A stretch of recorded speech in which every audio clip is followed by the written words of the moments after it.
Okay, hello everyone. Welcome to tonight's Reservoir Hill Association's Planning and Development Committee meeting. I'm glad you all could be here tonight to cover this important topic for this community. My name is Arlen Colors. I'm a 26-year resident of the community and a partner of several organizations within it, as well as the president of the Upper Utah Madison Neighborhood Association.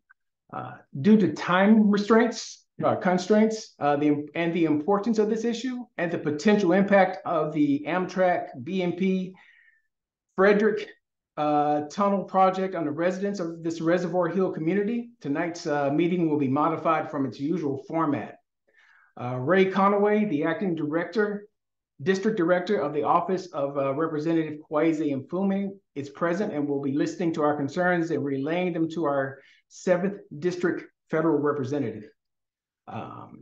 RHA's President, Keondra Prier, will be leading tonight's presentation and introducing various community residents as needed. And those stakeholders will be presenting various aspects of the issues that pertain to this community. Reservoir Hill Association is the umbrella organization for the Reservoir Hill residents. There are several other organizations involved, but that are not necessarily residential, but Reservoir Hill is headlining the uniting of all of the residential community associations. So without further ado, Keondra. Thank you, Arlen. And thank you to everyone who worked so hard to not only provide us with this opportunity to meet with Mr. Ray Conaway tonight. Thank you, Mr. Conaway, for joining us, but have helped us prepare this presentation. So without further ado, I'm going to go ahead and begin. So again, thanks to all the community organizations that have been working and advocating on behalf of the community in regards to the BMP Tunnel Project. A special shout out to Residents Against the Tunnel, Upper Utah Madison Neighborhood Association, the Mount Royal Historic District, and HMRTA, which is the Historic Mount Royal Terrace Association. So today's discussion will be broken up into two parts. One, we're going to begin with just going over the main issues and concerns facing our community when it comes to the BMP tunnel. And then we're going to move into recommendations for advocacy. And I'll try to shout out each presenter's name as we switch up, because we want to make sure that everyone gets a moment to share some of these points. So I'll begin. The first part of our issues and concerns can be broken up into 6 pieces. So the 6 things we really want you to take away, Mr. Conaway, is that we're facing a serious lack of effective and meaningful community engagement from Amtrak. We are also facing civil rights and environmental justice issues. We are lacking an emergency management plan when it comes to this project. We're facing serious barriers when it comes to Amtrak's plans for land acquisition and our, enforcing our rights around our land. And we also need a safety net and support when it comes to protecting our historical environment. So I'll begin with the lack of meaningful community engagement. So as noted in our joint letter that was sent out in the beginning of October, we really would like some maps and timelines and access to past and present reports, design and construction plans, and the past community engagement plans. Basically, we really feel it's our right to have as much information as possible to make the best decision for each other, for our community. Right now, we have no idea when Amtrak plans to break ground in our community. We have no idea when they plan to take the land underneath us. We don't know exactly what addresses will be more impacted than others. There's just too much that we don't know so late in the game when land in West Baltimore is going to be broken. It's slated to be broken at the end of November. Also, we want you to know, Mr. Conaway, that Amtrak is currently communicating with us through a lot of misrepresentation, which is causing confusion. They leave out important details when discussing the plans for the project, and they fail to provide us with the most up-to-date information, which leads us to share information as they provide it, only to be told that it's outdated or incorrect. That only serves to sow discord amongst community members and residents and leads to distrust when it doesn't need to happen. And so we're asking you and Representative Mfume to advocate for clear and transparent information in writing. We also want the end of Amtrak sending different information to different stakeholders. We've compared information that's been shared with neighbors to information that's shared with representatives, and it doesn't line up. And when we talk to Amtrak, they also give us a different line. We just want something that's united and in writing that we can draw on to make the best decisions for each of us. And to that end, we really hope that Amtrak can engage with us as a community and a whole. We really discourage Amtrak from choosing individual organizations to meet with and instead schedule meetings with us as a community. And you can see the way we've written that and advocated for that in our letter that we shared with you.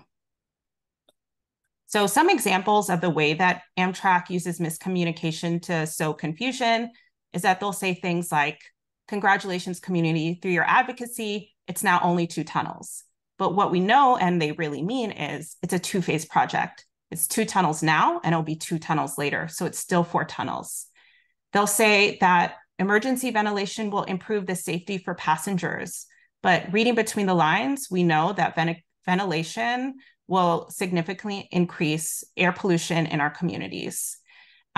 They're really excited about the fact that trains will be faster. But if you read the reports, you'll see that the speed of the trains will only be decreased by 2.5 minutes. They'll say that there is no diesel on the projected tracks, but we know that only the passenger trains are projected to be all electric. They still have diesel backup engines, and that Amtrak shares its tunnels by law with multiple freight operators, including Norfolk Southern, which use diesel fuel. So I'm going to pass it on to Lisa to talk about civil rights issues. Good evening, everyone. The civil rights and the environmental justice issues are very much intertwined. And it's as a result of the factors regarding this, the actions of Amtrak and the placement in the Black and Brown community, we believe that we do have a sufficient grounds for a legal civil rights cause of action, both on racially discriminatory procedures and effect and impact, as well as the environmental justice related matters. The route disproportionately affects poor and Black communities.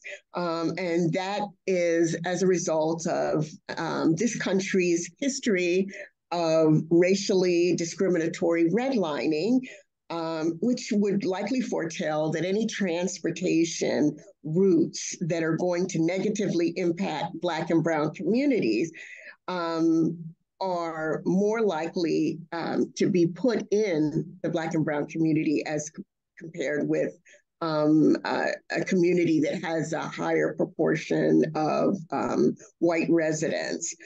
We believe also, and we believe we can demonstrate, that the route follows the historical disinvestment in Baltimore City and in Baltimore City residents. The route reflects that there isn't any meaningful investment in Black and Brown communities to make them livable and workable communities, like, say, neighboring Bolton Hill, which has a higher percentage of white residents. And we also believe that we can demonstrate that the impact of alternative routes were not measured equally as compared with, say, Bolton Hill, where there were definitely more less obstructive measures and routes that could have been considered. But we believe because it's Bolton Hill as compared with, say, Reservoir Hill, that the choice was selected to put it in Reservoir Hill, which is not an uncommon situation historically. I think history belies the fact that if there's a transportation project with profoundly negative impact on a community, it's more likely than not going to be placed in a Black and brown community, and rarely, if ever, in a white community. And this, we believe, relates as well to our environmental justice concerns.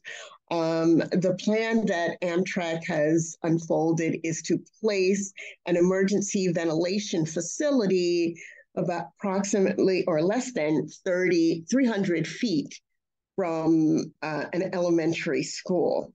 We think it's noteworthy that in Baltimore, 20% of children, or about 24,000 children, have an asthma diagnosis, which is more than twice the national rate of asthma for children in this country. And one of the main causes of asthma is pollution.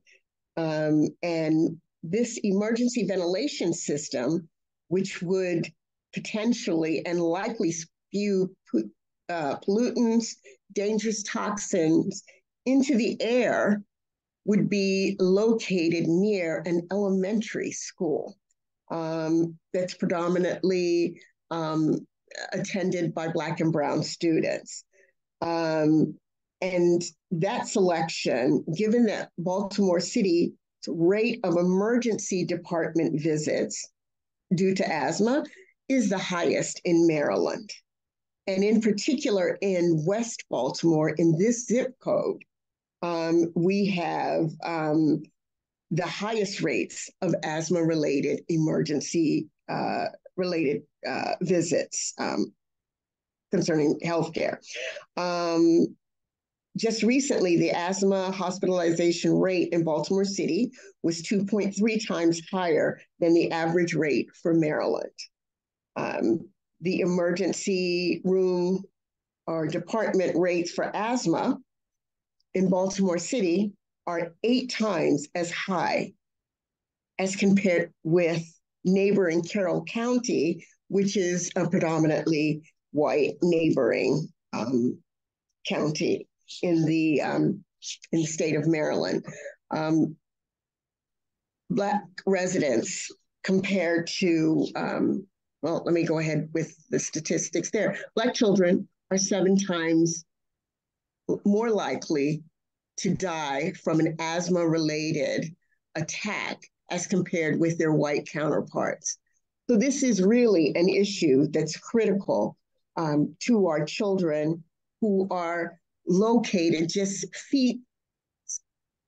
a few feet away from a facility that in an emergency is going to be emitting extremely harmful pollutants, including fumes from an electrical fire, for example.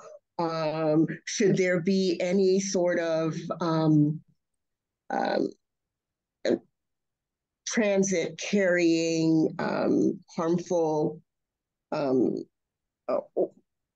material, that would also be considered as a pollutant likely to emit in the vicinity of children. And we think for our community that that's just simply unacceptable. The rate or the routes that Amtrak explored essentially avoids all majority white communities. And it produces the most pollution in an area that is residents to Black and Brown communities.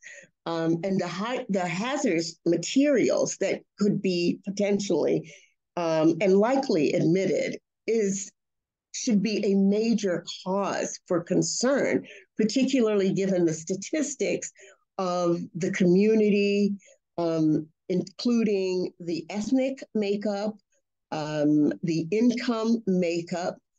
We simply cannot afford to have this harmful emergency ventilation facility placed so clearly and closely next to a school. It's simply unacceptable. Thank you, Lisa.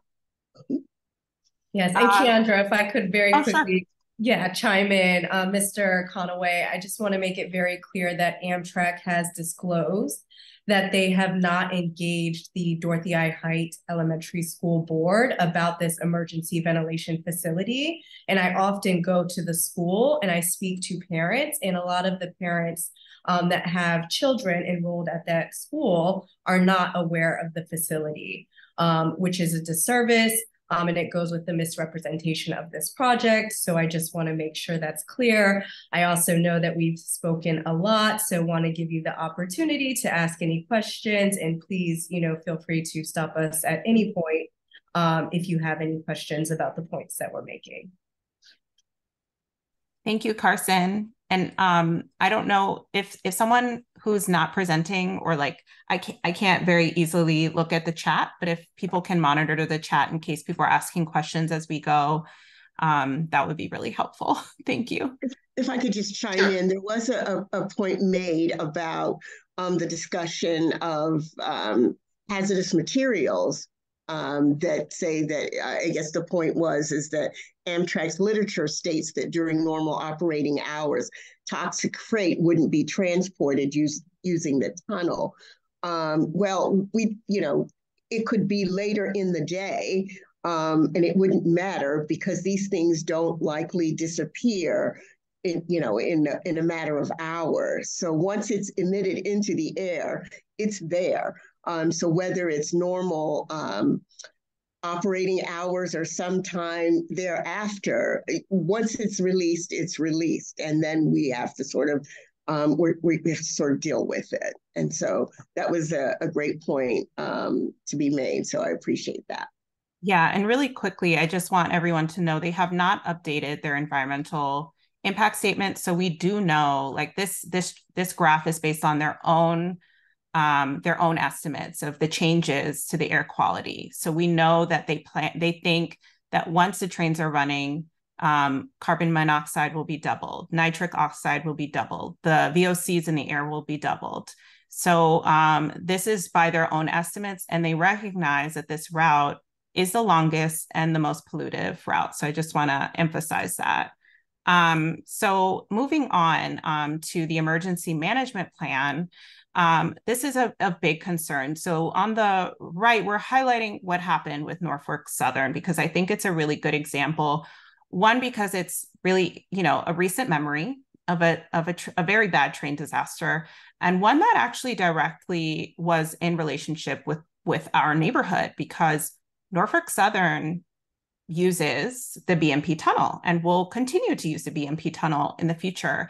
And one thing that we learned from that disaster was that if you don't have an existing, updated, and easily communicable or communicated emergency management plan, the emergency gets worse and worse truly by the second. And so what happened in East Palestine, Ohio, was that although Norfolk Southern understood the chemicals that were being transported, the local emergency systems did not. They didn't know how to respond. And so something that we really need advocacy around is creating a very strong emergency management plan for our neighborhood. They have to be created in advance. They have to be created in coordination with the federal, state, and local government. And they require strong local infrastructure. So we need to know how our emergency healthcare can respond to various different types of disasters that can occur, whether it could be a fire-related, chemical burn-related, something contaminating our water. How can our local infrastructure respond to those things? We also need a stronger public communication strategy locally. We have experienced 3 known water emergencies in our neighborhood in the last couple of years, so we know very well how our local government communicates emergency water emergencies. It's not good. We know that we're not informed. It's by word of mouth, or if you're lucky, you might get an email from a friend or a neighbor, but otherwise you may very well ingest contaminated water in our neighborhood. So we need that to change, and we need our local representatives to advocate for emergency management, especially since we're pursuing such a large project. And the EMP should cover all rail usage. So it can't just be Amtrak's emergency management plan. It would have to be an emergency management plan that covers every type of rail that would pass through this tunnel, which would include rail chemical waste that Norfolk Southern does transport between here in Ohio and other parts of the United States. On to Barbara. Keondra, thank you so much. And Mr. Conaway, thank you so much for giving us your time. Okay, yeah, you can see me, you can hear me.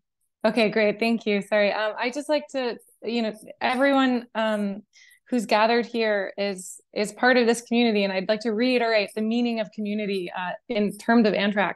It's the people who will live above and adjacent to the tunnel. As a homeowner whose house has been on the alignment for what was once, preferred alternative, Route B, whatever you want to call it, my neighbors and I have all spent the last decade waiting for Amtrak to contact us directly about their plans to dig under their homes. And we know that they're going to dig under our homes because our houses are on their maps. They're in their studies, their engineering plans. We see our identities invoked in constant and illusory claims of community engagement. We see it in, there's a very wonderfully fictional academic journal piece that has a success story of meeting us where we are using layman's terms from one of their consultants. But where we are is not a confusing location. We're in our homes. We're inside the very properties whose land rights they seek to use in order to transport freight, which is their primary source of revenue. And it's the way in which they will repay this project. They will pay for the costs associated with this project. Using double-stack diesel-powered engines, which again, they plan to exhaust adjacent to our neighborhood's public elementary school. We're not hard to find. We're in our houses or we're walking our kids to that school. But Amtrak hasn't approached any of us, not once. We haven't had phone calls, emails, letters, knocks on the door, certified mail. Amtrak has done nothing to confirm to any of us that we are the community they're constantly referring to.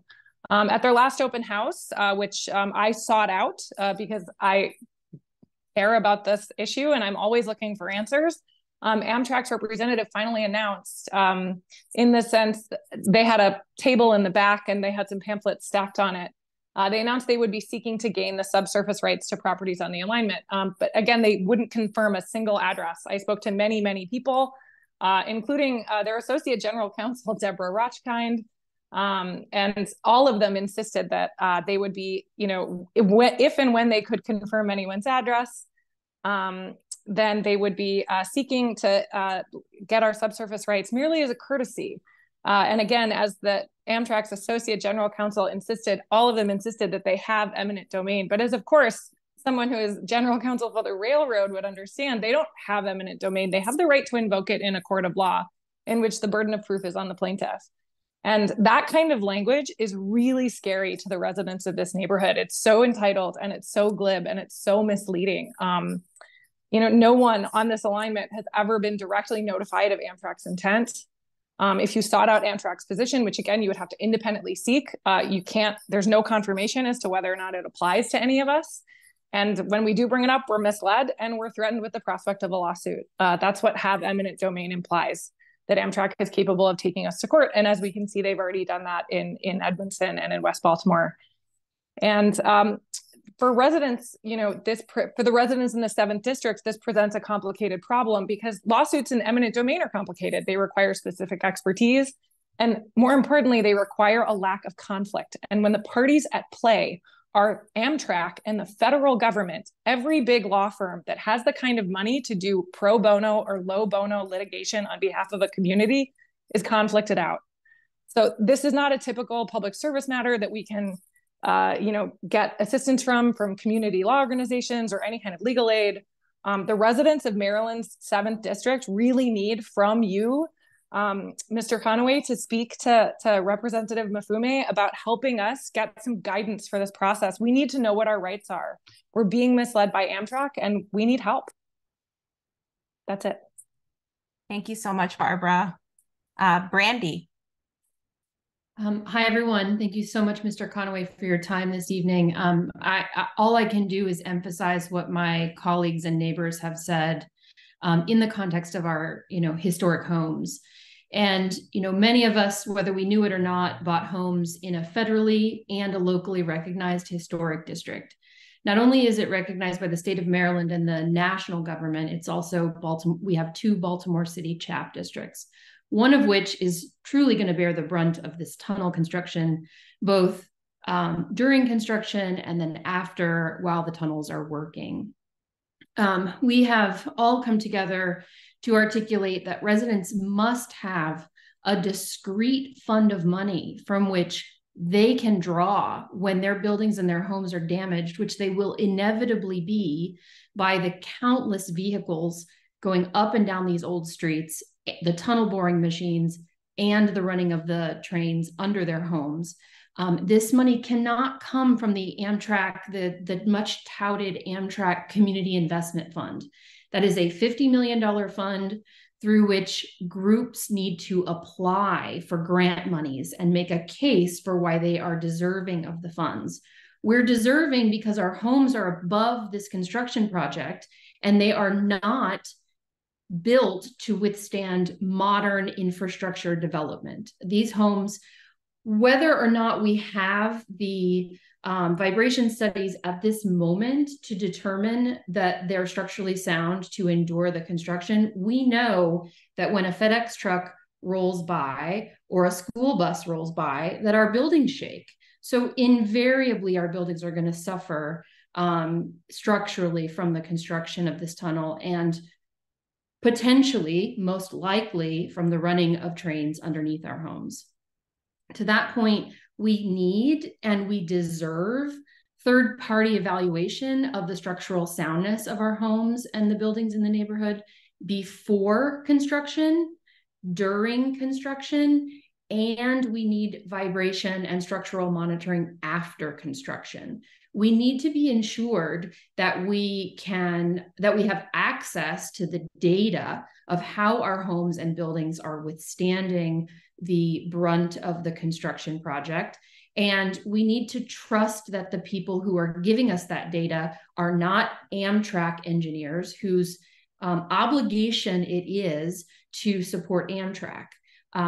In order for us to trust that the tunnel boring machines or the trains are not going to damage our homes, we need that data and we need to understand what we have before this infrastructure has been built.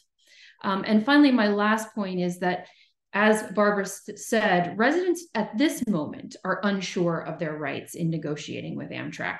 What do subsurface rights mean? How many of our neighbors understand ground rent? How many of our neighbors own their ground rent? This is something that is such a distinctly unique problem in the city of Baltimore.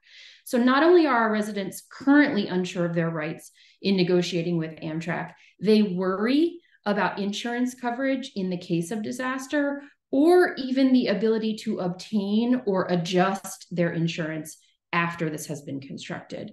So you can see that we all living in these historic homes and in this historic district where we are managed by CHAP, we all have these constraints. We need Amtrak to support us and to not pull the wool over our eyes in telling us that it'll be okay. These are modern tunnel boring machines. Your homes will be fine. We deserve the respect and the data to be able to manage this process for ourselves. Thank you. Thank you so much, Brandy. Okay, so I'm going to pause before we move on to our recommendations for advocacy for Representative Mfume's office and to you, Mr. Conaway. Do we have any comments that need to be addressed before we move on to the recommendations? Okay, keep going then. So as we have said, those are the 6 main issues that we want you to really consider when thinking about what the issues that Reservoir Hill distinctly faces. However, I just want to reiterate that these issues are not only for Reservoir Hill, but for all of West Baltimore. And you can, though, help us in advocating for our needs and our rights. And here are some 4 ways that you can do that. 1, you can help us as we try to inform our community of their rights. We are all volunteers. Every person that you heard from today has volunteered their time towards this effort. And so we do need help from larger organizations and certainly from our representatives to help inform the community, specifically around our rights, our legal rights, and et cetera. Secondly, we would like Representative Mfume to vocally and visibly oppose any evocation of eminent domain. We hope that Representative Mfume stands against the use of eminent domain in a situation that there are serious civil rights and environmental justice concerns. Third, we demand documentation from Amtrak, and we hope that Representative Mfume would do the same. We deserve to know what they have found about the geology of our community. We should know how they have claimed to engage our community when we all know that we have not been engaged. We also deserve to know how they plan to manage emergencies in case of disasters. We also really need to know when they plan to begin construction in our neighborhood.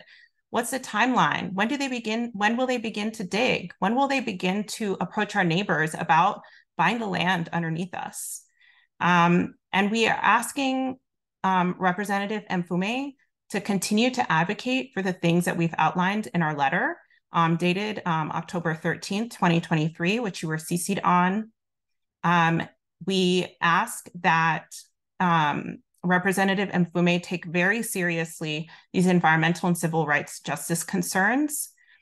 We hope that Representative Mfume will advocate for meaningful and effective engagement with our communities, which have been largely ignored by the Amtrak team, other than in very superficial ways. We ask Representative Mfume to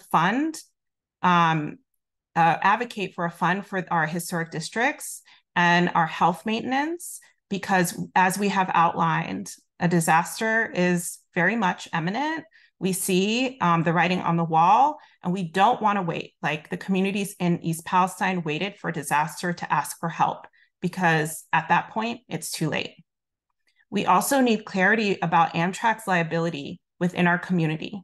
We're very aware of the fact that Amtrak has a federally enforced bar for how much they can give out for an individual disaster, and we want to know if that applies to our community as well.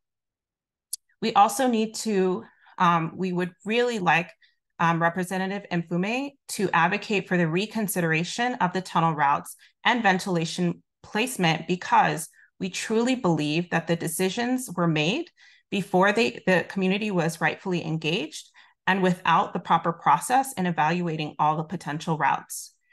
We strongly believe that it is possible for the tunnel to be run underneath the existing tunnel, as it has been in many cities across the world. However, we do believe, since we live in a neighborhood that has been historically disinvested from and is viewed as a site where things like this can happen, they feel like this is the easiest route. And we're here to say that it isn't, and we will not stop resisting this plan. So in the end, we'd like to thank you. You heard today from Arlen in the beginning. I'm Keondra. You also heard from Lisa Ward, Brandy Savarese, and Barbara Borland. Thank you all for presenting, and I'm going to stop sharing so we can discuss.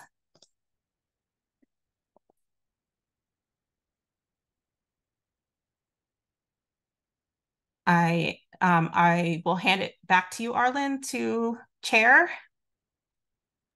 Is that okay? For some reason, it looks like I'm blurred. I don't know why, but thank you so much to all of the presenters tonight. The points have been excellently communicated. One of the statistics that really sticks out to me with this neighborhood, we have over 6,000 residents.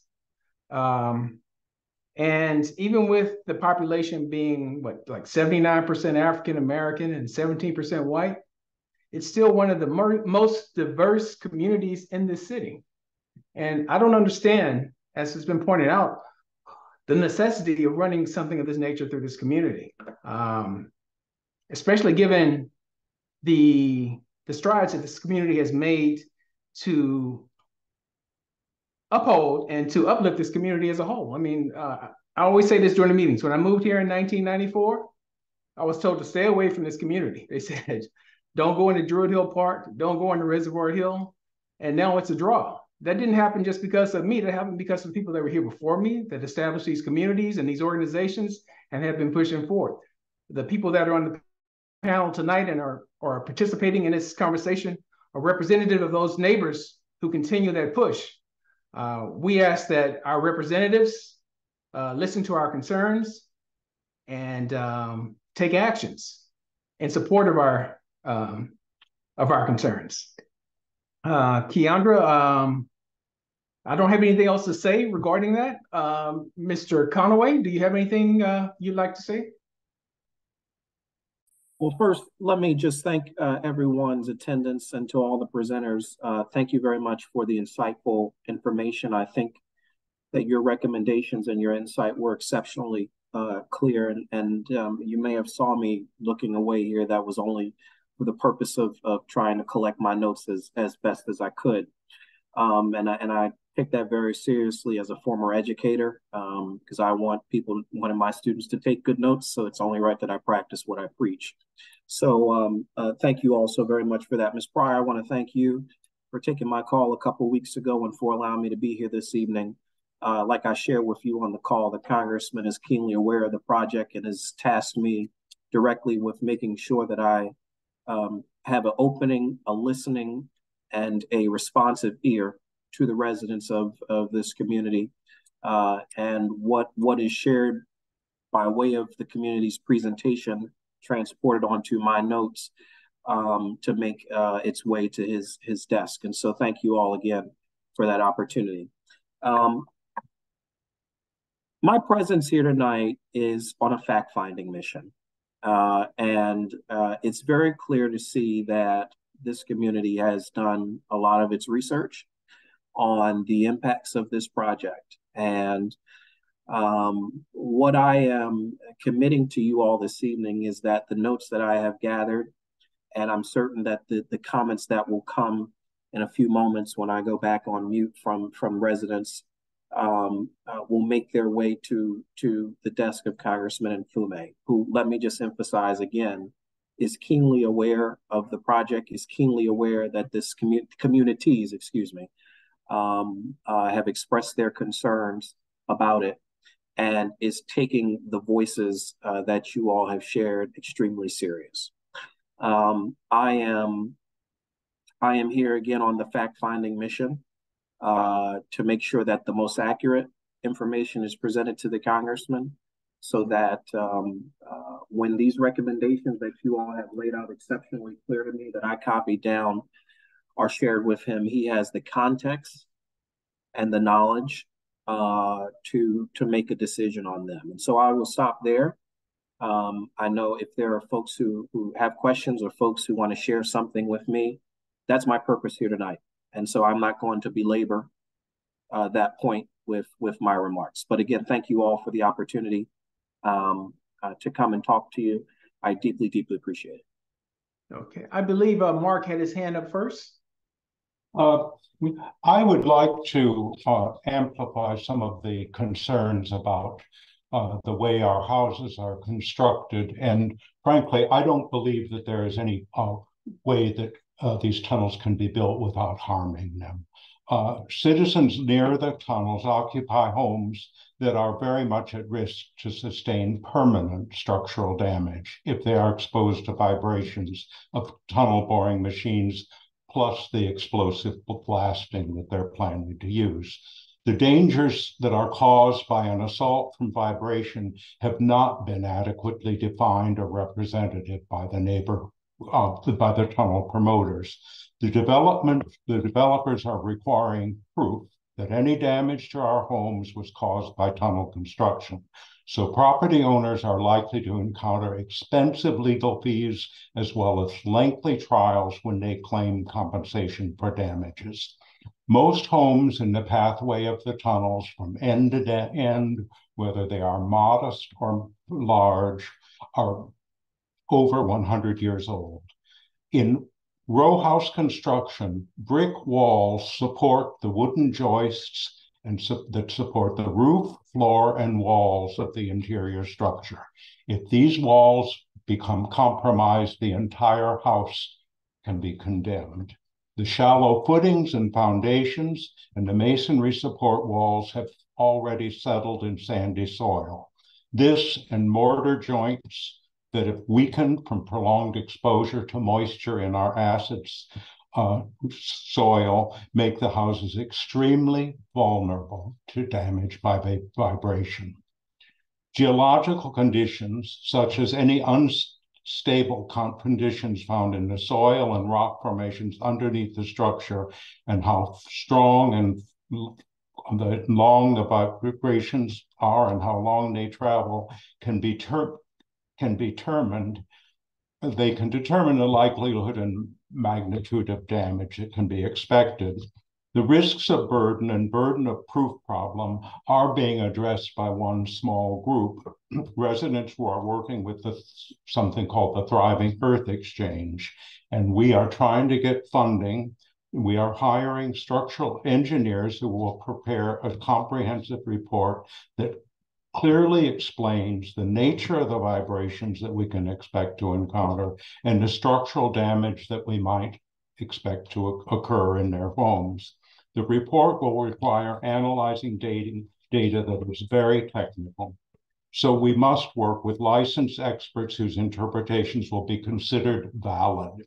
Also, in order to be legally effective, our reports must be prepared using the same data as the developers' reports. And this means that we will require access to the developers' reports. We're consulting with two types of engineers. The first is an architectural structural engineer who specializes in the preservation of historic architecture. This can provide documentation of aging buildings above the entire tunnel route and verify the conditions that make them especially vulnerable to dangerous weakening of their structural integrity from assaults from vibration. The second experts we need is a geotechnical architectural structural engineer who will review and interpret the existing geological records. This report will define the nature of the ground under our houses and how vibrations of various durations and magnitudes might damage the structures in the construction zone. The document we need should present a simple and concise format that anyone can easily understand and fully trust. The document must be verified to be technically accurate so that it can stand up to any challenges that the tunnel developers, professional experts might bring up. This full report then could be presented to the tunnel developers and politicians and posted on our community websites for anyone to do. What we are asking is for help in gaining access to their geological records so that whatever geotechnical structural engineers we get can analyze them. And we're also asking that they consider just completely abandoning trying to build houses under these homes, because none of us really believe that they can be done without further damaging our houses. When they put gas lines in here, a single grinding machine about 6 feet in diameter and a foot wide shook our houses so badly that one person's gas line broke. We all had things rattling off the shelves in our houses and things. Now imagine two 35-foot grinding heads like that going underneath your house, what those vibrations are going to be. I don't think that they're representing this clearly at all. So anyway, I thank you for your time, and any help that you might give us is going to be very, very much appreciated. Thank you, Mark, and thank you for the depth of your information. As you said, a lot of this information is highly technical, and it's beyond the scope of all of us, of many of us, and that's where the unification of the community and the uniting of our strengths come into play. Next up, I believe it's Robin and Naja. Hi, thank you. Thank you to everybody who spoke. Everything they said, I'm on board. I'm a member of the RHA board as well. I live at 2311 Utah. I bought my house a long time ago, almost 20 years ago. It is my legacy for my 17-year-old. It's the generational asset, the wealth that I have to give to her. It's it. That's it. I don't have anything else so far. So I love my house. Naja, my daughter, went to John Eager Howard, which is one block over on Linden. It's now Dorothy Height. I was a part of the team that helped build Dorothy Height. Beautiful school. I love the scholars. I became an advocate for the Baltimore City kids in that process.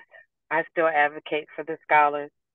And so through that process, I found out about RHA. The construction site that's going to be right next to Dorothy Height is just a horrible thing to think about, being there for many, many years as this project moves forward and rolls out, if that happens, because I'm hoping it doesn't, of course. Not only that, I went to Dorothy Height to a neighborhood meeting, and there were Baltimore City folks there who talked about new projects that are supposed to happen along the North Avenue corridor.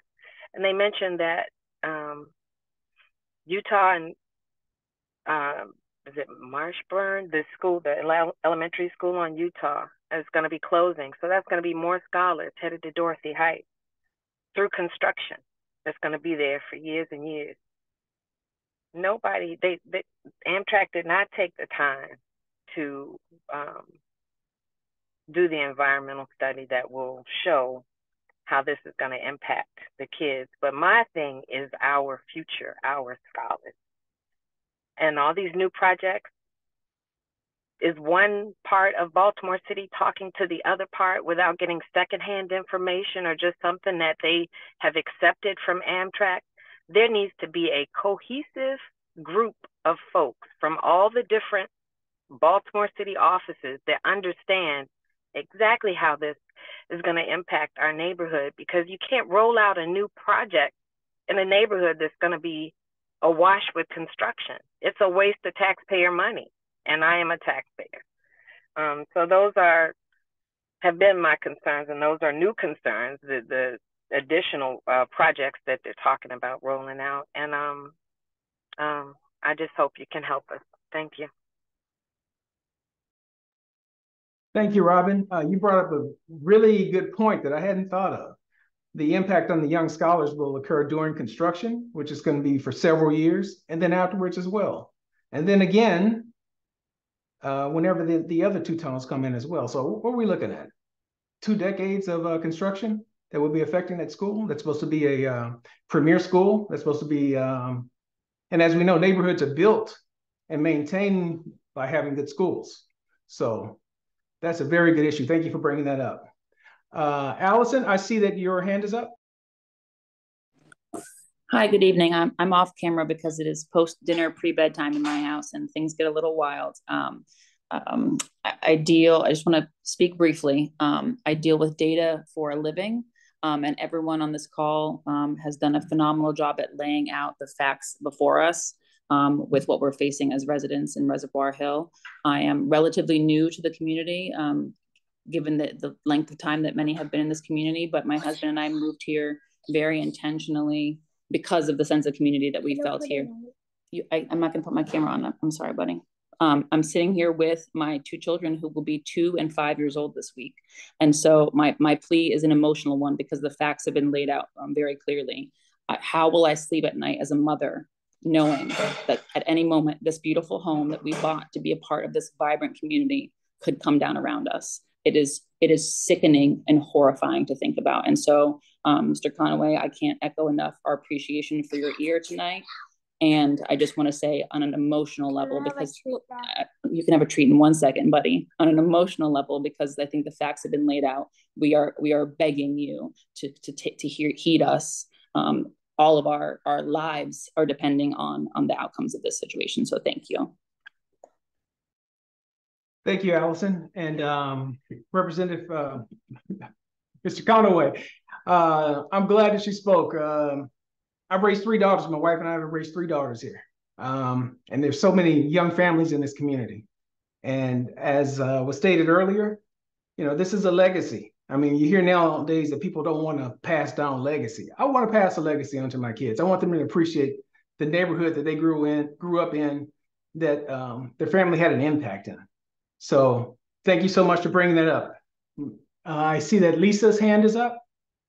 Yes, I just wanted to add quickly. I asked the so-called Amtrak experts at both the in-person event and the virtual open house, what likely toxins or contaminants could potentially be released if, say, there was an electrical fire. And I gave them the electrical fire as a specific example because they kept saying that it's just going to be electrical train. So I said, I narrowed it down specifically for that.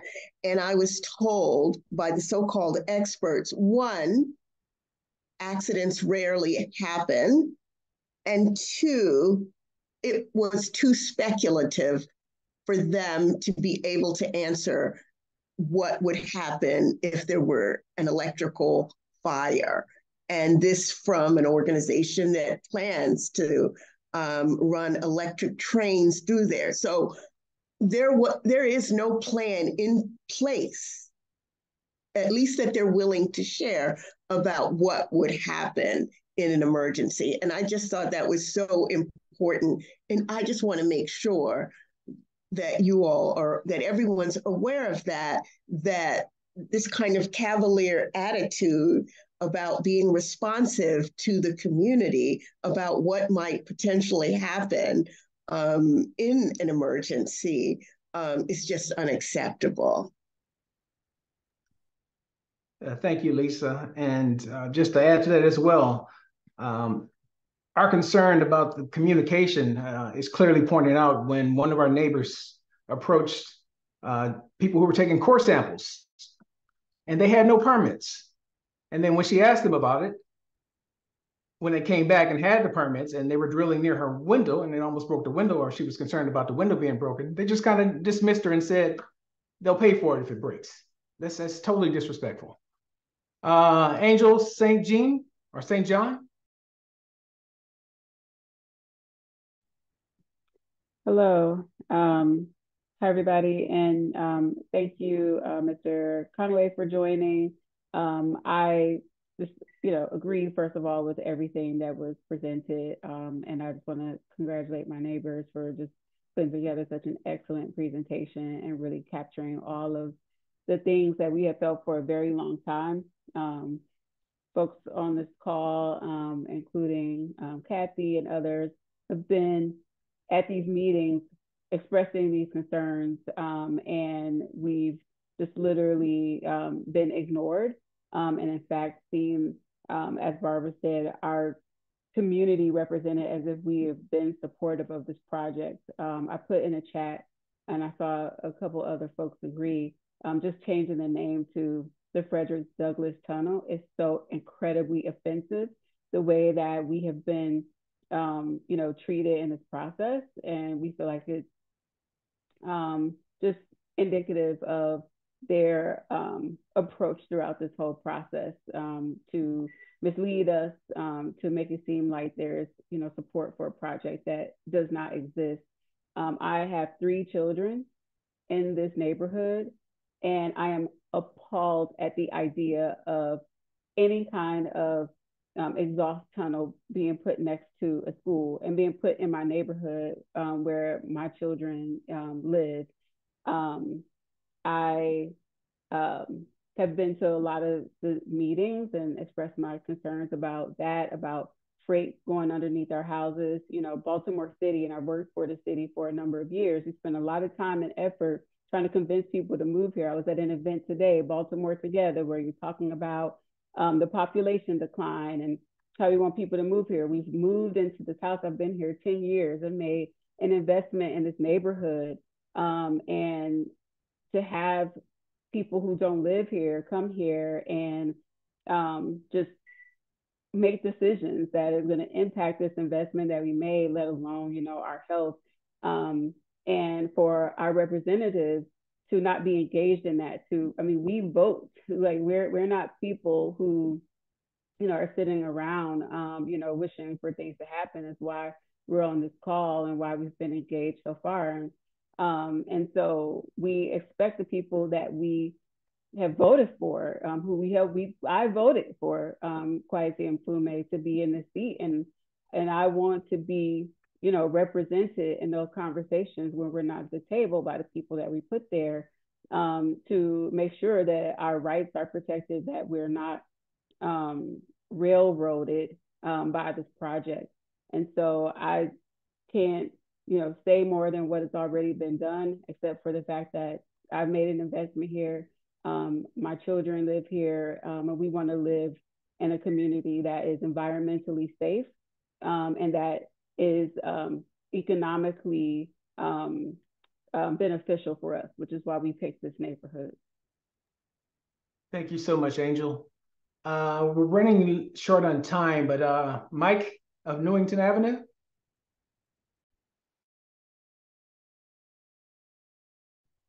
Yep, I'm here. Thanks, everyone. I'm relatively new to the neighborhood. My wife and I, we bought as the pandemic was hitting. And the planned tunnel route is passing through a neighborhood that not only has historic homes, but is also experiencing new and concentrated development. There is the huge investment happening on Madison North in conjunction with kind of noticeable expansion of MICA's sphere of influence in this direction, as well as the investments in Druid Hill Park and Druid Hill Park Lake Drive. And beyond that, there's, as everyone in the neighborhood knows, there's a ton of rehabilitation of structures, single family homes, large apartment buildings, some other larger projects in the works, and a lot already happening. The desire to steamroll this project through the neighborhood is just showing complete tone deafness, to put it in a nice way, and really just echoing what everything everyone has said here. I also just want to call out the record of decision document that is public has a single graphic depicting the tunnel depth through the neighborhood where dozens of homes exist. The graphic only calls out Park Ave, Brookfield, and Utah within Res Hill, labeled as a cross section. Yet the proposed tunnel runs parallel to my street and block, Newington, as well as Reservoir Street. In order to even get an idea of exactly the depth that this tunnel will be under my own home, I am having to parse through engineering documents and pages and dozens of pages, all the research that I have really not great experience understanding, and I'm doing my best. And it's a clear obfuscation of what they're doing, and just a simplification when these are our lives, our homes, and our health and our future that matters. And the silence about it is really what we have to confront here. So any public statements and anything public that can be said by Representative Mfume would be greatly appreciated. And I'll stop there. Thank you for letting me share. All right. Thank you, Mike. Carson? Yes. And Mr. Conaway, do you have a few moments to go over? I know we're at 8 o'clock. Okay, great. So I understand you'll take this information back to Congressman Mfume. Could you please help us understand the next steps to follow? Time is of the essence, and for this project to be in the works for years, and the lack of response that we've received thus far, it's super concerning. So I would love to understand, when can we expect a follow-up? Sure, absolutely. So when I have an opportunity to collect all of my notes and put them in a more neat format, I will share them with the congressman as well as our chief of staff, and make myself available to answer whatever questions that he may have from my time here this evening. I have engaged and communicated with Ms. Prier, both by way of phone and by way of email. And what I will say is that when I'm given direction or given guidance on what the congressman's next steps are, and he makes it clear to me that he wants me to directly share those with the residents, then I will not hesitate in any way whatsoever to do that. Before this thought escapes me, and I'm going to put this in the chat, if we do in fact run out of time and I'm not able to hear everyone's concerns, I'm going to put my email address in the chat so that everyone who would like to, if you want to send me a letter, if you want to send me an email, you can do just that. If there's something that you would like to communicate, I just put it into the chat there. You can certainly send those over to me, and I will make sure that I do my best to record them and make sure that they are adequately heard. Okay. And Mr. Conaway, I just want to make sure, to be completely, prepared. So say we, don't hear back in the next few weeks, like, is it safe to say that we can follow up in 2 to 3 weeks? I just want to, make sure that we are aligned on the expectations. Yes, absolutely. Okay, great. And then my last question is, I'm aware that, the congressman has a very robust history as it relates to civil rights, and I would imagine he would deeply resonate with the issues that we're bringing forth tonight, and also that he was formerly the CEO of the NAACP.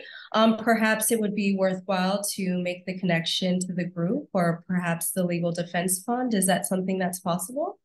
I can present that as what I will do is, in addition to the full recommendations that I recorded from the presentation, I can add that as one of them. Great, thank you so much. Thank you, Carson. Catherine? Yes, I would just like to say to Mr. Conaway, if somebody came to you and said they were going to build 4 train tunnels under your house, 2 of which would be for double stack freight, you would probably think that was absurd. That's how we all feel. These tunnels, if you study the diagrams, it appears that the tunnels may be as shallow as less than 30 feet under the basements of houses on Mount Royal Terrace. This is it's absolutely absurd. This whole project, why Baltimore would grant Amtrak a new right-of-way to go under houses in Baltimore just makes no sense at all. If Baltimore were going to do something sensible, they might consider something like updating the existing BNP tunnel for MARC trains, routing Amtrak downtown where tourists want to be, and routing freight through an industrial area outside of town like Sparrows Point. It's really absurd. I'd also like to point out that there was an advocacy letter prepared by University of Maryland Environmental Law Clinic students and signed by the Maryland NAACP and the Washington Lawyers Committee for Civil Rights opposing this project. That has been sent to Representative Mfume. If you'd like, we can send you another copy of it. It's a very compelling letter saying why this is a real environmental justice travesty. That's all I have to say. Thank you for your time. Thank you, and I would like a copy of the letter, please. Thank you, Catherine. And if you could, please forward that to RHA as well. Okay. Keondra? I'll try to be brief because I know we're out of time, but I just want to emphasize that in Amtrak's calculation, they really haven't taken in the human cost to Reservoir Hill and West Baltimore residents.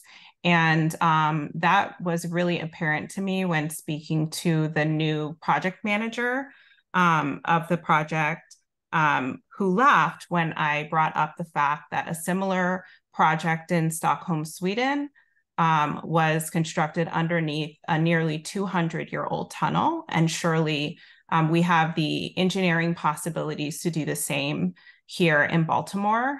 I think it should be looked at as to why Amtrak thinks that our residents should take this lying down, that we shouldn't resist or question the decisions that they're making.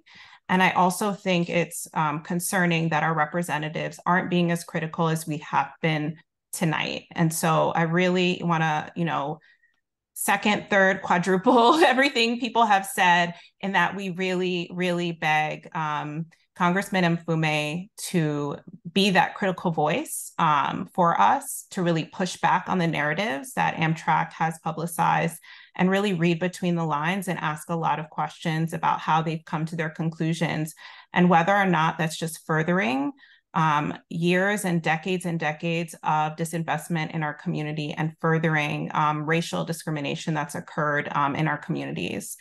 So I just want to emphasize that and make sure it's super clear that it's really urgent and really important that these types of projects aren't reinforcing the systems that make our homes less valuable than the homes in Bolton Hill, that makes it more difficult for us to get food, that makes it more probable that our water is contaminated. We don't want to add to those lists of things that makes life in Reservoir Hill difficult as it is. Thank you, Keondra. Leslie? Hi, everyone. My name is Leslie, and my husband and I live on Linden Avenue, 2244. And according to the map, the train is supposed to come almost directly under our house, if not under our house. So I have questions regarding something that was said earlier in the presentation, just regarding the different information that Amtrak is giving to different organizations. So are there other community organizations that represent this neighborhood that are working in conjunction with Amtrak to push this through, or claim to actually be representing the voice of the residents? If so, who are they, and what have or will they receive in return for their support? And secondly, if so, what accountability can we place on the other organizations that are supporting Amtrak without actually representing the voice of the people that actually live here?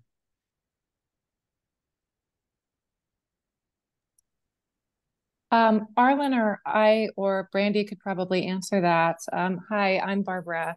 Hi, Barbara. I'm the acting president of the Historic Mount Royal Terrace Association, acting because our previous president passed away and I haven't been elected.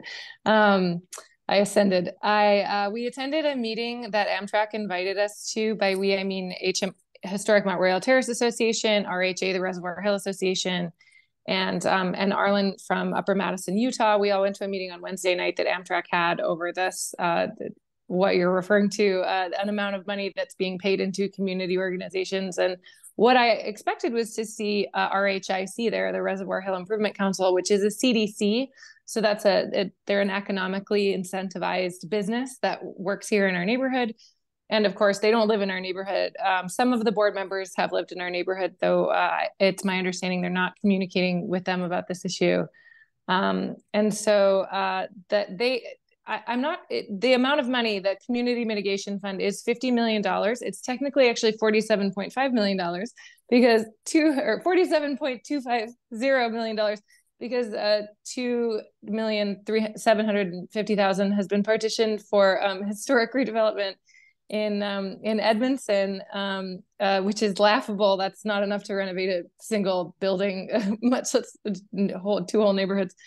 So that $47.25 million is ostensibly up for grabs. And the community organizations that were also present, there was a religious organization, and then there was some guy from Charles Village who was real excited about getting his hands on that money.